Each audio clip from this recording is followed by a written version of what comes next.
Bonjour, bonjour, bonjour. Bonjour tout le monde. Bonjour la famille.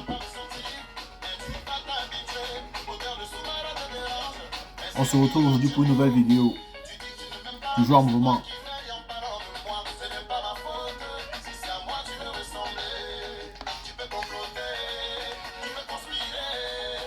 Aujourd'hui, on parlera de la phase de l'interview.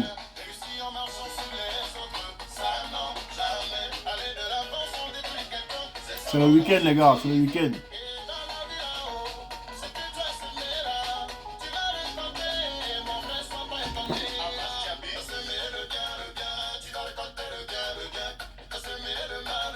Tu vas récolter le mal, le mal.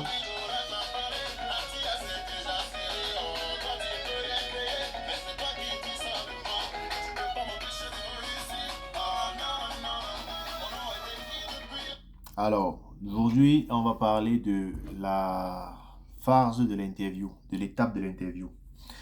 Dans le processus de loterie américaine, l'étape de l'interview, c'est la dernière étape. C'est la dernière phase. C'est-à-dire, vous êtes déjà passé par le remplissage du DS 260.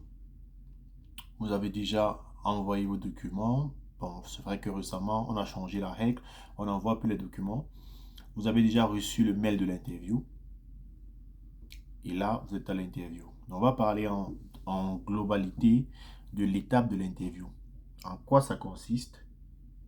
Et lorsque vous recevez le mail de l'interview, qu'est-ce que vous devez faire? C'est un peu ça. Bon, j'espère que vous allez bien parce que c'est le week-end. Moi, je vais très bien parce que je travaille pas demain, donc j'aurai un peu du temps pour moi. C'est pas facile. Trouver une minute pour soi, même ici, là, c'est pas facile. Donc, quand le week-end arrive comme ça, tout le monde est content. Tout le monde.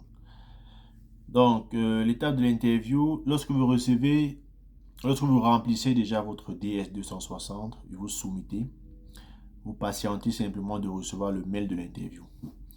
Et ce mail, il est assez bizarre. Vous pouvez le recevoir et que vous n'êtes pas un initié. Vous pensez que c'est juste un mail spam, un mail pas important. Parce qu'il arrive avec comme objet no reply. No reply. Un peu comme vous dit ne pas répondre. Pas de réponse. Donc c'est comme ça qu'il arrive dans votre boîte mail. Mais il arrive avec un lien et avec votre nom. Ce lien vous permet de vous connecter au site de la DVD Lottery, le site où vous avez pu vérifier vos résultats. Parce que lorsque les résultats sortent, vous voulez vérifier vos résultats, vous prenez votre case number, votre nom, votre date de naissance, vous vérifiez vos résultats. Il y a une lettre qui s'affiche et on vous dit, monsieur tel ou madame tel, vous avez été sélectionné au hasard pour participer au programme de loterie américaine. Un truc dans ce genre. Lorsque vous recevez le mail de l'interview, vous allez faire la même chose que lorsque vous vouliez vérifier vos résultats. Donc vous allez faire la même chose. Vous essayez de vous connecter encore à ce site-là. Comme si vous vouliez vérifier votre résultat. Mais vous n'allez plus voir la lettre qui vous disait bien félicitations, vous avez été sélectionné. Vous allez plutôt voir une autre lettre qu'on appelle seconde lettre. Une autre lettre qui vous donnera les directives par rapport au jour et l'heure de votre interview. Vous dira peut-être votre interview se déroulera mercredi, peut-être 24 juin à 10 h, quelque chose comme ça. Donc c'est le message que vous aurez lorsque vous allez pouvoir vous connecter à ce site-là. Jusqu'ici, on est bon. Donc quand vous recevez ce mail-là, vous devez confirmer l'interview. Si on vous dit par exemple votre interview c'est à 10 h, il vous faut confirmer cette interview. C'est-à-dire, il faut bien que vous vous connectiez au site parce que ce lien-là va également vous donner un site. Vous devez vous connecter dessus pour vous dire, ok, je serai là. je serai là. Parce qu'il y a des gens qui peuvent annuler ou alors dire que, ok, j'ai eu un autre visa, je ne serai pas au pays. Comme j'ai une amie, elle a eu un autre visa par exemple, elle a eu un visa du Canada, elle a le visa du Canada et elle a reçu la lettre d'interview. Actuellement, elle a envie de transférer son interview au Canada.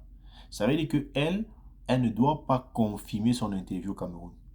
Mais si elle confirme son interview au Cameroun, elle devra être prise, elle est obligée d'être présente à l'interview. Or, elle voyage d'ici peu pour le Canada. Elle ne sera même pas là le jour de son interview. Raison pour laquelle il faudrait qu'elle contacte l'ambassade du Canada pour demander à l'ambassade des États-Unis du Cameroun de transférer son dossier au Canada pour qu'elle puisse faire son interview au Canada. C'est un peu ça. Donc, elle ne peut pas confirmer son interview au Cameroun parce qu'elle ne sera pas là. Donc, elle demande un transfert. Et le transfert, elle demande ça à l'ambassade du Canada. Le Canada fera le mail. Ils verront avec l'ambassade des États-Unis au Cameroun pour faire le transfert à l'ambassade des États-Unis au Canada. C'est comme ça que ça se passe. Vous confirmez votre rendez-vous si et seulement si vous êtes sûr que vous serez là. Et si vous ne confirmez pas le rendez-vous, le jour de l'interview, vous allez à l'interview, on ne va pas vous recevoir parce que vous n'avez pas confirmé votre rendez-vous. Rien ne dit que vous serez là. Donc, c'est un peu ça. Donc, je pense qu'à ce niveau-là, on est un peu... on est clair. J'ai été clair, je peux dire. En tout cas, s'il y a des zones d'ombre, laissez un commentaire, je vais revenir dessus. Bon, une fois que c'est fait, vous allez devoir faire la visite médicale. Vous faites la visite médicale 2 ou 3 semaines avant l'interview. Vous aurez vos résultats maximum 3 jours avant le jour de l'interview. Vous prenez vos résultats, il y aura une enveloppe scellée que vous allez donner au consul. Vous n'allez pas ouvrir cette enveloppe-là. Prenez cela lors de la visite, au résultat de la visite médicale. Vous prenez ça le jour quand on va vous donner vos résultats. Vous ne devez pas ouvrir cette enveloppe. Elle sera scellée. Vous partez avec à l'ambassade, vous donnez au consul, ils feront des vérifications, tout et tout. Et l'interview en elle-même, comment elle se passe?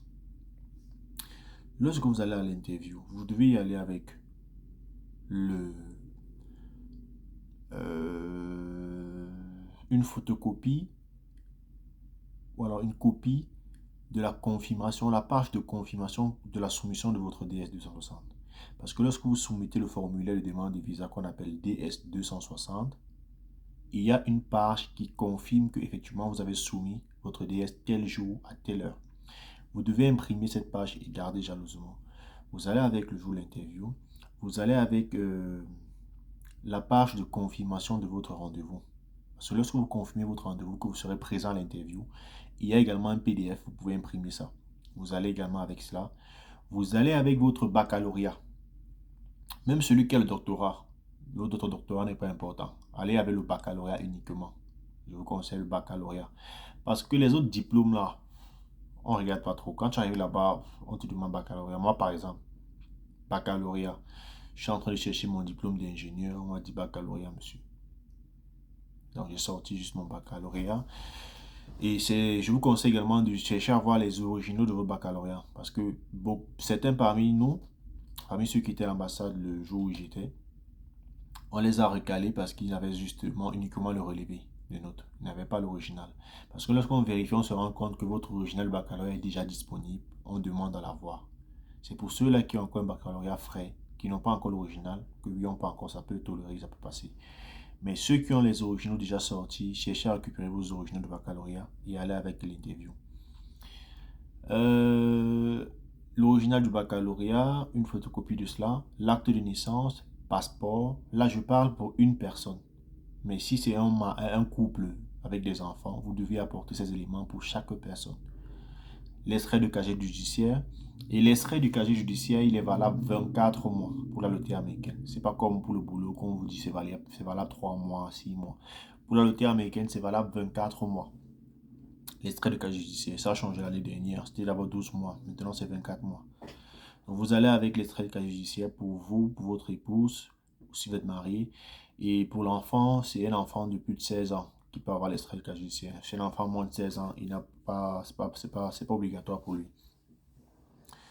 Donc, vous allez avec tous ces éléments-là, vous payez vos frais d'interview, 182 000 francs par personne. Après cela, vous allez sur le consul. Le premier consul va vérifier juste vos documents et voir si c'est OK. Il vous dira, allez, votre numéro, peut-être c'est le numéro 25. Un peu comme c'était mon cas, je vais un peu vous compter pour moi. Donc, quand je suis allé donner mes résultats, mes documents, on a vérifié, on dit c'est bon, numéro de 25. Ok, parce que à l'ambassade des États-Unis, l'anglais n'est pas très, c'est pas trop ça. Ils parlent pas très bon, un très bon anglais. Un très bon français, je veux dire, pardon. Donc, si vous êtes francophone, ce sera difficile de les entendre un peu. Mais ils parlent le français, cause français. Donc, quand moi j'arrive à l'ambassade, déjà, je connaissais pas trop le lieu. J'ai pris, moi c'est taxi cause. Moi j'ai pris un taxi cause. J'ai dit ambassade. On m'a laissé. J'arrive, je vois d'abord les gardiens, les gardiens de la sécurité, les gens avec le drapeau des États-Unis floqué là sur l'épaule.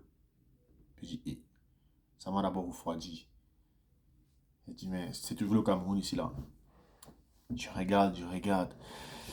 Je travaille, je me mets en rang à l'extérieur. On a fait au moins 1 heure de rang. J'étais pas fatigué, malgré les 1 heure de rang. J'étais dit, bon, au moment arrivé, on nous fait entrer. On entre, on nous scanne là-bas à la porte, on vérifie tout, on enlève tout, la ceinture, les pièces, tout. On vérifie, bon, tout pas les vêtements, hein.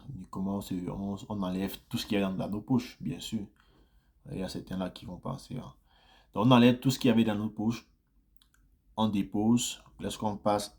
Lorsque je suis arrivé, on me dit c'est pourquoi. Je dis c'est pour. On dit c'est pour l'interview. Interview. Je dis, moi j'ai compris plutôt italien. J'ai pas compris interview, j'ai compris italien. Donc j'ai dit américain. Pourtant, le gars m'avait dit interview, mais moi j'ai compris italien. Il dit, après il se répète encore. Je dis yes, yes, yes. Il dit ok, il vérifie s'il y a mon nom. Il y a mon nom sur la liste, il couche. Je passe, il me donne une chemise où je vais classer mes documents. Classe mes documents. On allait s'asseoir derrière. Et il y a un froid énorme là-bas à l'ambassade. C'est comme si c'était mis à les États-Unis. Le froid qui est là-bas. Donc, je vous conseille, si vous y allez, il faut bien vous vêtir. Il faut très bien vous vêtir, surtout si vous avez les enfants. Faites terriblement froid parce que c'est sur la colline. Donc, je vais donc m'asseoir, je patiente mon tour. Lorsqu'on m'appelle dans la salle des consuls, je paye les 182 000 francs. Après, je m'en vais faire contrôler mes documents. On me dit, va t'asseoir, tu es le numéro 25. Avant moi, il y a une jeune fille qui passe.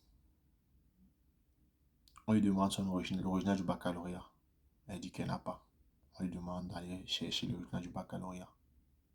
Elle a commencé à pleurer. Beaucoup vont dire, pourquoi elle pleure? Pourquoi elle pleure? Il faut juste aller chercher l'original du baccalauréat et tu auras ton visa. C'est ce que le consul a justement essayé de la faire comprendre. Il lui fait comprendre, pardon. Et le truc, c'est que tu pleures parce que depuis 5 heures ou depuis 6 heures, tu es à l'ambassade. Enfin, on te reçoit peut-être vers 13 heures pour le visa, l'entretien de visa. Et on te demande de revenir avec l'original du baccalauréat. C'est pas comme si tu vas rentrer, prendre ça et revenir le lendemain avec. Non. Parce que tu vas encore prendre les rendez-vous pour pouvoir aller avec. Donc, il y a ce stress-là, il y a ce temps perdu-là, tout ça. C'est pourquoi elle pleurait. Elle avait que le relevé de notes. Donc, c'est pourquoi je vous invite à avoir les originaux du baccalauréat, parce que c'est important, en tout cas pour cela. Ils demandent les originaux. Si c'est déjà disponible, bien sûr.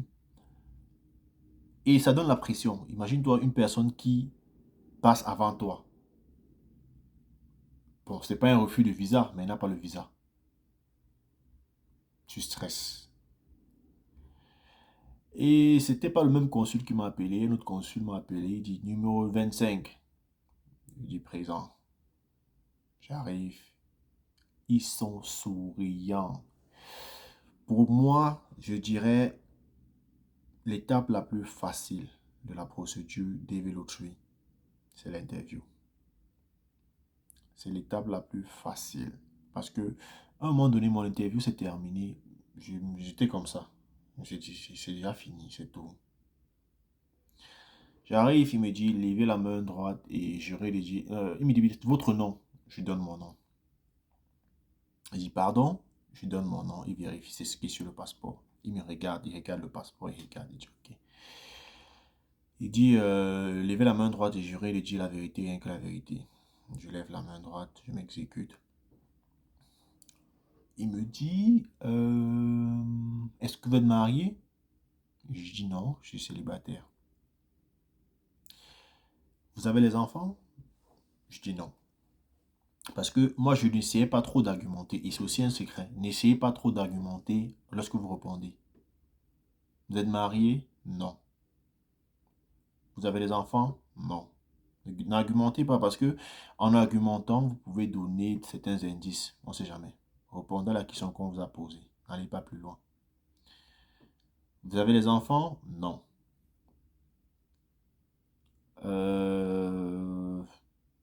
Qu'est-ce qui m'a encore demandé? Vous avez le baccalauréat en quelle année? Je réponds. Vous allez, il me dit, vous allez où? Je dis pardon, parce que l'anglais, sa qualité de son français n'est pas très bon. Donc du coup, il faut vraiment être attentif pour pouvoir comprendre ce qu'il dit. Vous allez où? Je dis, je vais au Minnesota. Non, vous allez où? Je dis, je suis un ami. Vous allez où? Je dis, je suis un ami. Il me dit, non, dans quel état? Ah, je dis, ah, au Minnesota. Il dit, ah, au Minnesota, nice. Après, il me dit, votre passeport, il est bon, votre acte de naissance, c'est bon, casier judiciaire, c'est bon, bon, tout est bon. Je vous accorde le visa. Bienvenue aux États-Unis. Bienvenue aux États-Unis. Vous voyez? Donc, ça s'est passé il y a 3 minutes. 3 minutes, mon interview était terminée. Parce que ces gens-là, lorsque vous remplissez le formulaire DS260, ils ont déjà votre dossier bien avant. Donc avant que vous arriviez là, ils savent déjà les questions qu'ils vont vous poser. Ils connaissent déjà. Ils ont déjà étudié votre dossier. Et si vous avez déjà eu à faire une demande de visa vers les États-Unis, ils ont cela dans leur machine. Ils sauront. Parce qu'il y a des gens qui ont déjà fait une demande de visa vers les États-Unis, mariés, et lorsqu'ils gagnent la loterie américaine, ils avaient joué célibataire. Raison pour laquelle, lorsque vous arrivez là-bas, on découvre cela, on vous refuse le visa. Parce que vous ne pouvez pas être marié et redevenir célibataire. On est célibataire une seule fois dans la vie. Lorsque vous vous mariez, vous ne pouvez plus être célibataire. Vous serez soit divorcé, soit veuve. Pour les femmes, bien sûr. Soit vous êtes divorcé, soit vous êtes veuve. Parce qu'avant que le divorce ne soit prononcé, s'il n'y a pas encore de divorce, on appelle le statut est séparé. Vous ne pouvez plus être célibataire. C'est la raison pour laquelle il faut encore... Celui qui est célibataire comme moi, là, il faut encore bien enjoy ça. Parce que lorsque vous décidez de vous marier, vous ne pouvez plus devenir célibataire. Vous ne pouvez plus. Donc, je vous invite à réfléchir déjà par rapport à cela. Lorsque vous voulez engager une procédure de DV Lottery, vérifiez déjà si vous avez eu à faire une demande de visa par le passé et quel statut vous avez utilisé. Il faudrait que ça puisse être cohérent. Parce qu'on a refusé le visa à quelqu'un comme ça.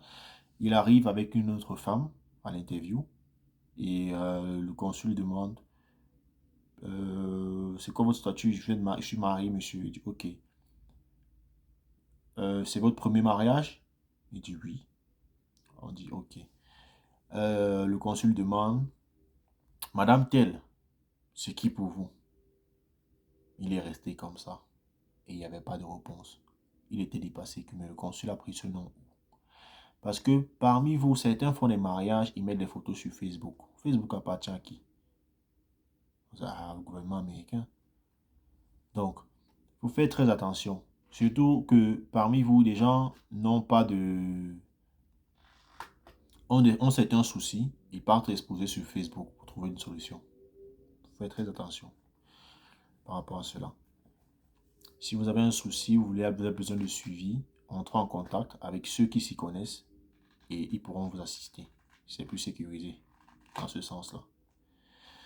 Donc, je voulais partager avec vous, en principe, comment ça se passe l'étape de l'interview, quelles sont les différentes questions que vous pouvez avoir là-bas et vous dire que ce n'est pas un piège. L'interview, ce n'est pas un piège, c'est l'étape la plus facile de la procédure d'Evelotree. 3 minutes, c'est terminé. L'étape la plus difficile, c'est l'attente des mails. Parce que vous stressez. Tous les jours, vous attendez de recevoir un mail. Vous stressez. Ça vous fait parler seul. Ça vous fait perdre le poids.